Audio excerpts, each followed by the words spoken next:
J'ai tremblé. Pour moi, c'était très émouvant.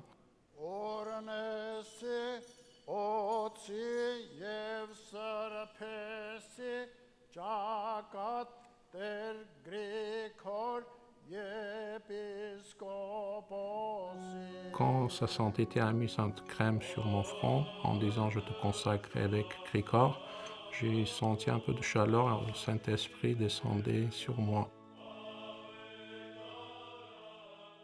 L'ordination d'un évêque, c'est toujours un grand événement, mais c'est un grand événement non seulement pour l'Église locale, pour le diocèse, mais aussi pour l'ensemble de l'Église arménienne, parce que la particularité de l'Église, c'est que tous les évêques sont ordonnés à Etchmiadzin par le Catholicos. Ils font donc le voyage d'Etchmiadzin, accompagnés en général d'un groupe de fidèles ou de représentants du conseil diocésain.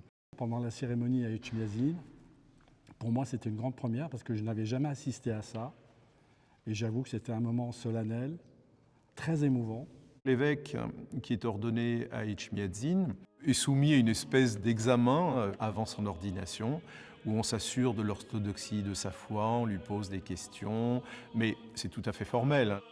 Les évêques sont toujours des moines, c'est-à-dire qu'ils sont choisis parmi le clergé régulier, c'est-à-dire ceux qui ont fait vœu de célibat.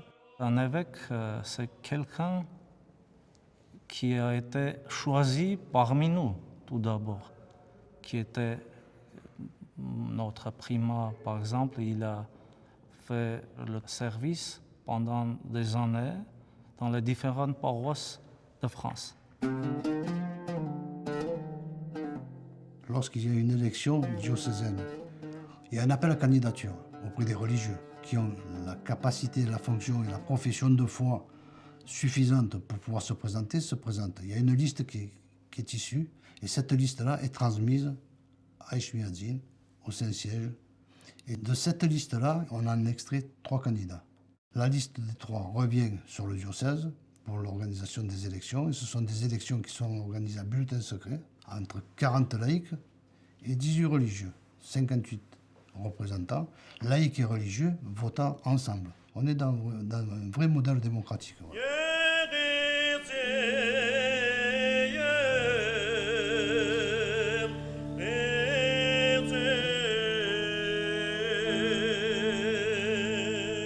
C'est une ordination qui dure extrêmement longtemps, qui se fait pendant la divine liturgie. Le catholicos célèbre la divine liturgie et les évêques sont ordonnés. Il y a une imposition des mains par le catholicos et ensuite il y a une consécration au Saint Miron.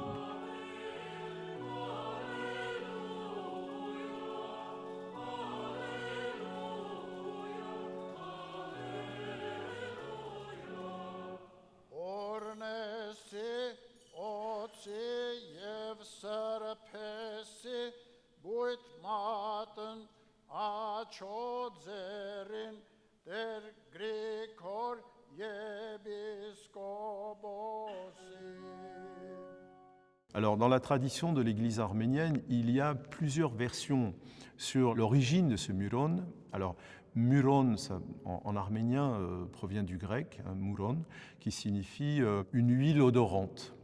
L'huile odorante, donc, c'est ce qui était fait dans l'Ancien Testament. Le muron a naturellement une très, très grande importance pour tous les événements et les sacrements de l'Église arménienne.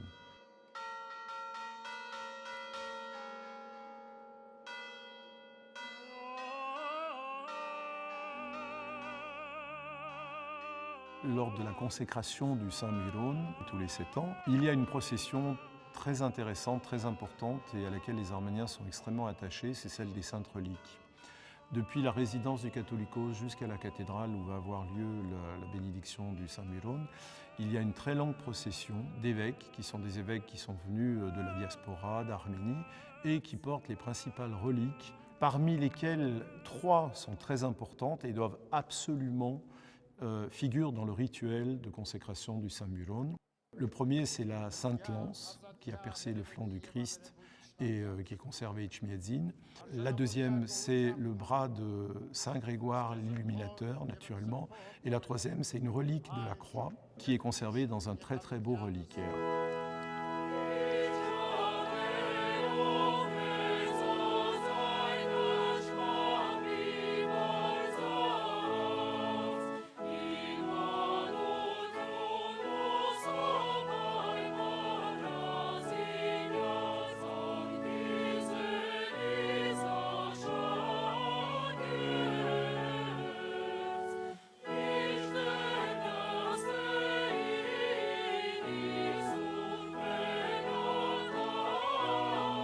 Le Catholicos prend ces 3 reliques et il les trempe littéralement dans le Saint Myron qui va être béni.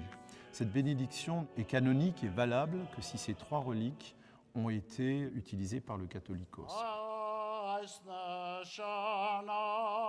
Le Saint Myron est lié à l'Esprit Saint, c'est-à-dire qu'il n'y a pas de Saint Myron sans intervention de l'Esprit Saint.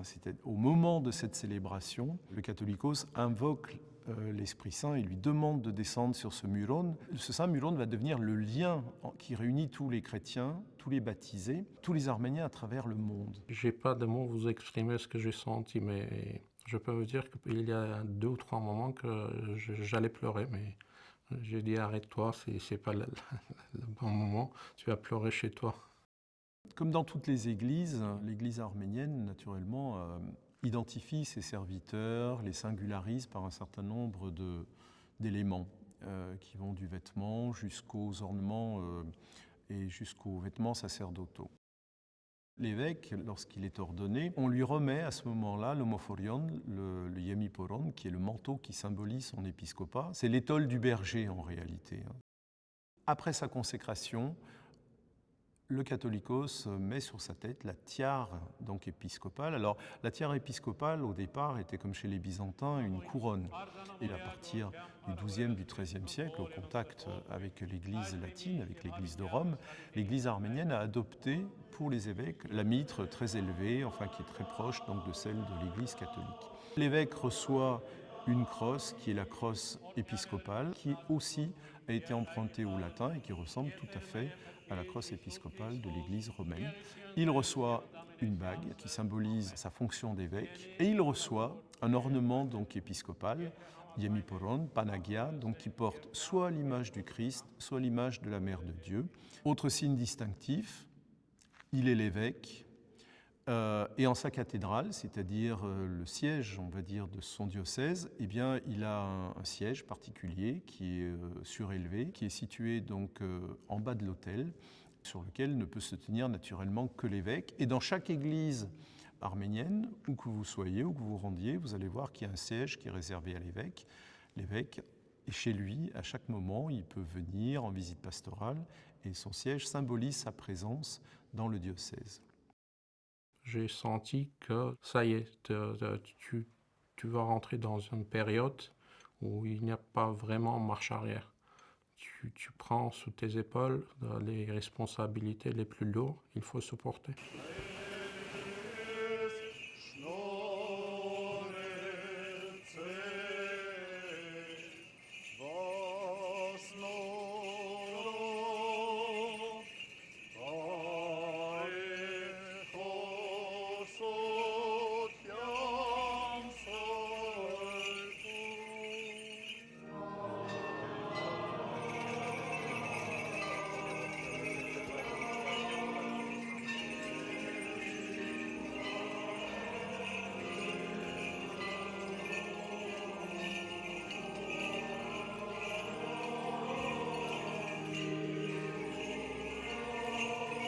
L'ordination de l'évêque est toujours un très grand moment pour le diocèse.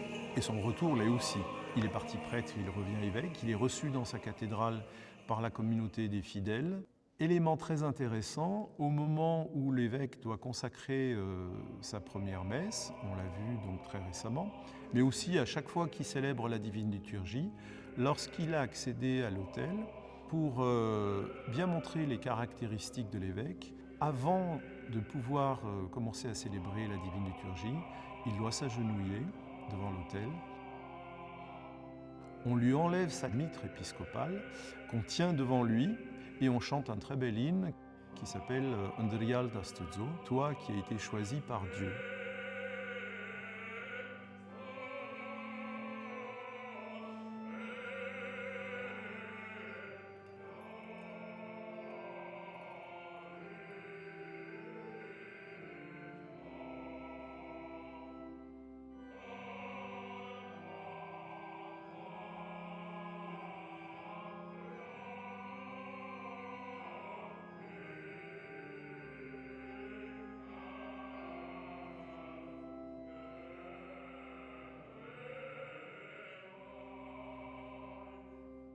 L'évêque, il revient en disant « Je suis votre évêque ». Et les gens, en sachant que c'est l'évêque qui revient, pour la première fois, pour la première messe, ils le félicitent, ils embrassent la main droite. Comme c'était mon cas il y a quelques jours, j'ai été honoré par la présence de plusieurs ambassadeurs, députés, maires qui étaient présents. Viennent les religieux du diocèse, mais viennent aussi les responsables laïcs. C'est donc un grand moment pour la communauté, mais c'est un moment aussi de rencontre avec les églises sœurs, où on va inviter donc tous ceux avec qui nous travaillons quotidiennement, mais aussi les autorités civiles. L'évêque, c'est celui qui est aussi au contact des responsables civils. Les chrétiens ne vivent pas coupés de la réalité du pays, ils appartiennent à la communauté nationale et à ce titre, l'évêque se doit de recevoir aussi les élus. On a reçu des ambassadeurs, pas seulement l'ambassadeur d'Arménie, mais des ambassadeurs de pays voisins de l'Arménie ou qui ont des liens historiques avec l'Arménie. Il y avait l'ambassadeur du Liban, l'ambassadeur d'Iran, de Russie. Et donc, c'est un moment non seulement pour la vie ecclésiale, proprement ecclésiale des Arméniens, mais aussi en termes de représentation de la communauté, de contact de la communauté.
Dans l'Église arménienne, il y a une tradition très ancienne de participation des laïcs à la vie de l'Église. Ils participent non seulement à l'élection de l'évêque ou du catholicos, mais ils participent à ses côtés à la vie quotidienne, à l'administration, entre guillemets, de l'Église. Donc l'évêque n'est pas tout seul à porter ce fardeau, il le partage donc, avec des membres de sa communauté. Fort heureusement, à côté de moi, j'ai le conseil diocésain. En tête, Richard Azarian comme président du conseil diocésain et les autres laïcs qui font un travail remarquable. On travaille main dans la main. Et notre président Richard Azarian, il a joliment, on dit on travaille avec notre primat comme un binôme. Les relations entre, on va dire, le clergé et l'évêque aujourd'hui avec le conseil diocésain, elles sont très proches. À savoir que notre évêque participe à chaque conseil diocésain, que tous les sujets important, il en a connaissance, et donc on travaille à ses côtés pour l'aider dans sa tâche et le libérer justement de tout ce qui peut être administratif, juridique, financier, pour que lui-même puisse véritablement s'occuper des fidèles du diocèse, de son clergé. Nous sommes un binôme.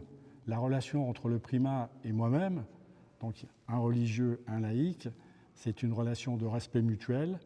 Le prêtre et le représentant civil, avec son conseil paroissial, travaillent régulièrement ensemble. L'essence même est là. Ça donne du sens à l'échange, à la réflexion. Je ne vous dis pas que c'est toujours facile, mais de ces échanges-là sortent les bonnes idées. Je pense qu'il faut insister sur le fait que l'évêque est entouré, donc, bien entendu, de son conseil diocésain, qui fait un travail de fond et qui prépare tout le terrain. Mais c'est sur le terrain que ça se passe. Et les prêtres ont une énorme influence en arpentant le terrain. Ce sont des apôtres originels, hein, donc ils sont partout.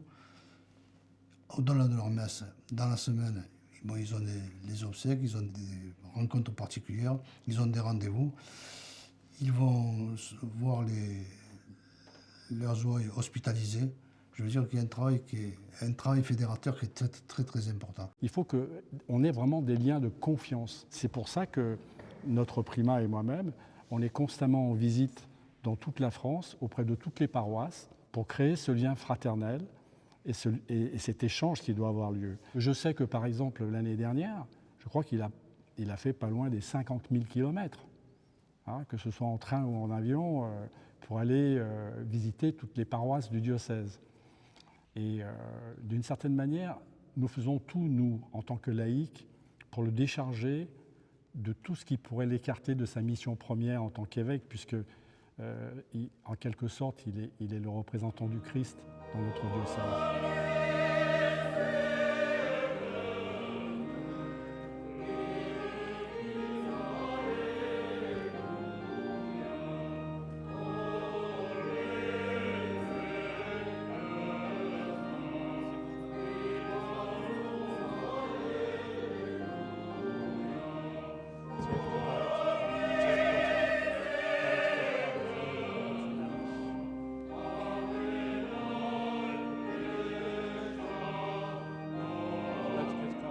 Un évêque, dans l'Église arménienne, comme dans l'Église universelle, eh bien, son histoire s'ancre naturellement dans le Nouveau Testament, c'est-à-dire dans la période apostolique. Il y a naturellement un lien très très fort entre les apôtres et les évêques. Les apôtres sont considérés comme les premiers successeurs du Christ.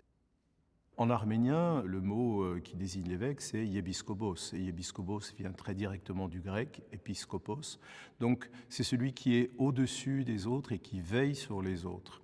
Donc l'évêque, c'est d'abord la figure du Christ dans son diocèse, et c'est le père de l'ensemble de la communauté des chrétiens, celui qui va veiller à l'orthodoxie de leur foi, et c'est celui qui va être attentif, qui va être un père, qui va être un pasteur. L'évêque doit être celui qui aime, celui qui sert sa communauté. Il n'est pas un prince, il n'est pas un administrateur, il est le premier des serviteurs du Christ dans son diocèse. Quand j'étais en Arménie, quand on était étudiant, on disait on va devenir des médecins, mais en blouson noir. Les médecins, ils portent en blanc, mais les prêtres, ils portent en noir. On va donner la guérison aux malades spirituellement parce qu'ils l'ont besoin, surtout ici en France. La quotidien des gens, malheureusement, c'est courir, et après, à un moment donné, ils se fatiguent. Et ils viennent chercher leur confort ici spirituellement. Très souvent, quand j'étais le curé, j'invitais des gens en disant « Venez prendre un café avec moi ». Tout le temps, je suis dans mon bureau, vous m'appelez, vous venez, on discute 30 minutes.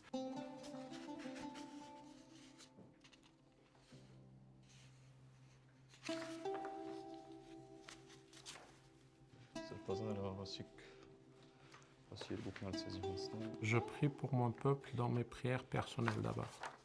Quand je suis dans mon bureau, quand j'écris une lettre ou un prénom, par exemple, Karen.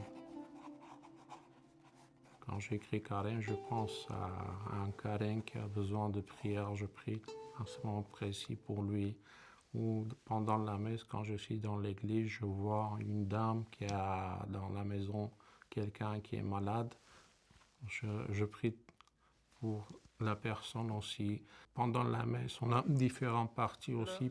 Prier pour les malades, prier pour les défunts et prier pour le clergé. En cette première messe épiscopale, chers frères et sœurs, proclamons ensemble cet appel à la paix pour le bien de tous et la sécurité de chacun. Il y a plus de 2000 ans, au sein du monde en période d'agitation, des prophètes d'Israël comme Ésaïe proclamaient déjà des messages de paix et de justice. Selon lui, le fruit de la justice sera la paix. Chers amis, il n'est de bien plus noble que la paix, car seule elle peut offrir repos et sécurité. Prions ensemble pour la paix et la sécurité du monde. Amen. L'évêque, c'est celui qui est constamment en veille. Donc l'évêque, c'est celui qui veille sur ses fidèles, il veille sur son diocèse, et il est là également pour éduquer la jeunesse. Il a un rôle très important, et je vais vous dire une chose qui est assez paradoxale, mais qui est vraie. Je pense que les Arméniens en France sont très respectueux de leur Église, et très respectueux envers leur clergé, pas forcément parce que ce sont de grands croyants, mais simplement parce que l'Église, elle représente pour la diaspora en France le gardien de l'identité arménienne.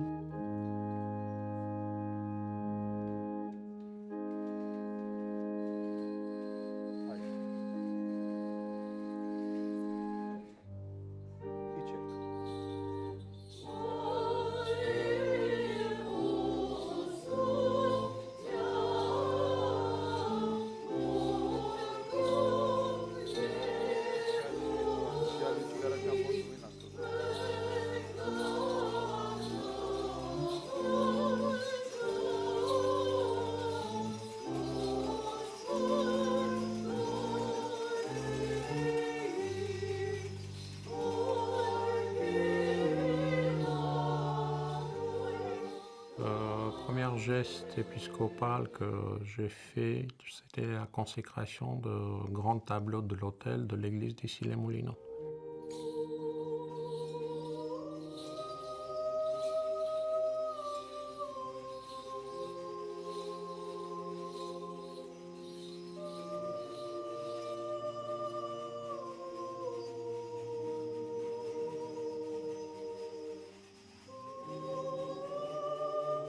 Consacrer les images relève de l'évêque. Par exemple, l'image principale qui doit figurer sur tous les autels de toutes les églises, c'est celle de la Vierge portant et présentant son Fils au monde. Donc pour le fidèle, c'est important que cette image soit consacrée. Elle porte le muron comme tout objet important consacré dans l'Église.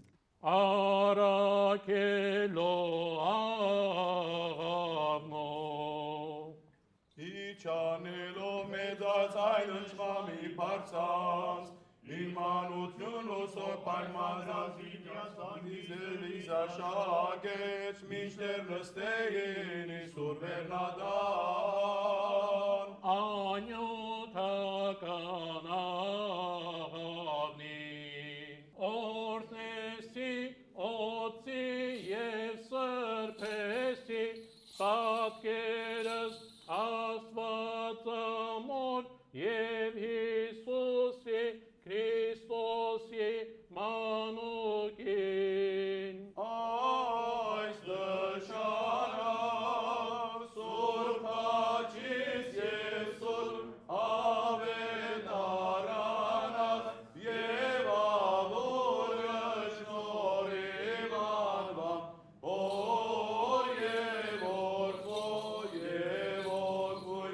On reçoit de grâce en priant devant ces tableaux, parce que ces tableaux sont uniques par des prières qu'on consacre. Ça change la nature de ces tableaux.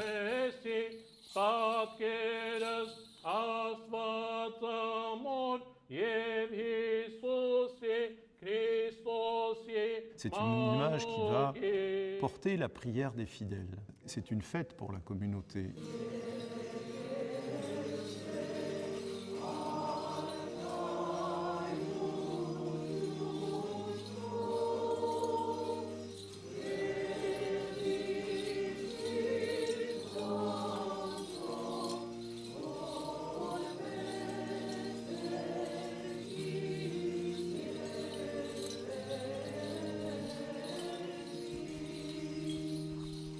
moi, un évêque, c'est un guide. C'est celui qui va donner du sens à toute cette spiritualité, aux religieux, et qui va pouvoir fédérer.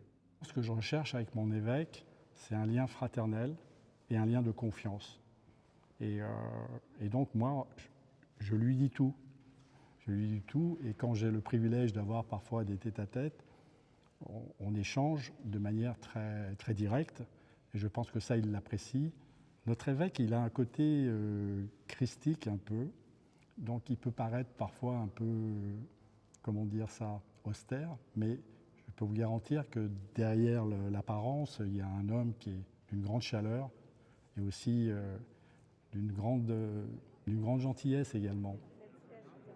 On a des liens, bien sûr, bien amicaux, fraternels, mais au-delà, quand on a des questions, on a des choses qu'on n'arrive pas nous-mêmes à régler dans nos paroisses, on s'adresse bien sûr à lui, et c'est lui qui va prendre des décisions définitives.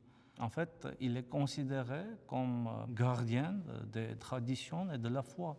Nous, les prêtres, souvent,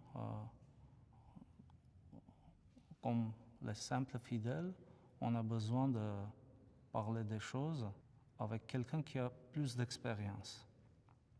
Un évêque, justement, il est pour être à nos côtés, pour pouvoir nous aider, nous guider. Je ne sais pas si je suis un bon berger, c'est pas à moi de le dire, c'est aux autres. Si vous voulez demander, ils peuvent dire. C'est des actes qui sont faits par l'amour. Je fais mon travail au sacerdoce avec l'amour du Christ. Je n'ai jamais voulu devenir évêque ou, je sais pas, au gradé de l'Église. Je pensais que servir mon Église. Les premiers Arméniens qui sont arrivés en France, en fait, ce sont les survivants du génocide. Et ensuite, durant les décennies qui ont suivi, il y a eu différentes vagues successives du Proche et du Moyen-Orient. Et aujourd'hui, depuis les années 90, on peut dire qu'on a une vague d'arrivée d'Arméniens en France de la République d'Arménie. Alors aujourd'hui, on a environ 600 000 personnes, 600 000 Arméniens en France. On n'a pas de recensement précis, malheureusement. C'est un chiffre qui est estimatif, mais qui me semble être assez proche de la réalité. Du fait de l'arrivée notamment d'Arméniens de la République d'Arménie, par exemple, sur le bassin de l'Alsace, à Strasbourg, donc nous allons ouvrir une nouvelle paroisse, parce qu'il y a maintenant, dans cette région qui, il y a encore quelques dizaines d'années, où il y avait peu d'Arméniens, il y a maintenant un afflux important qui fait qu'il y a ce besoin de créer une paroisse, une école. Donc on est sur ce chemin-là. De la même manière, à l'ouest, dans la région de Bordeaux, à Bègles plus précisément, on va ouvrir aussi une nouvelle paroisse. Et puis je sais que notre primat a dans ses cartons également d'autres projets qu'on n'a pas encore complètement finalisés ni vraiment abordés, mais qui sont à l'étude. En tant qu'évêque, je vais continuer les programmes de Père Crécor. J'avais un programme et j'ai ce programme et je vais réaliser jusqu'à la fin d'année, rassembler tous les chrétiens orientaux dans une même association pour être représentés en France. Parce que jusqu'à aujourd'hui, on n'avait pas ni association, ni une organisation représentative de nos églises orientaux. L'évêque s'appelle Krikor. Et Krikor en arménien, Grégorios en grec, c'est celui qui veille, c'est celui qui est toujours en éveil. Donc, Monseigneur Krikor sera sans doute celui qui est tout le temps en éveil pour nous, et nous serons toujours en éveil et toujours à son écoute et attentifs à ses messages.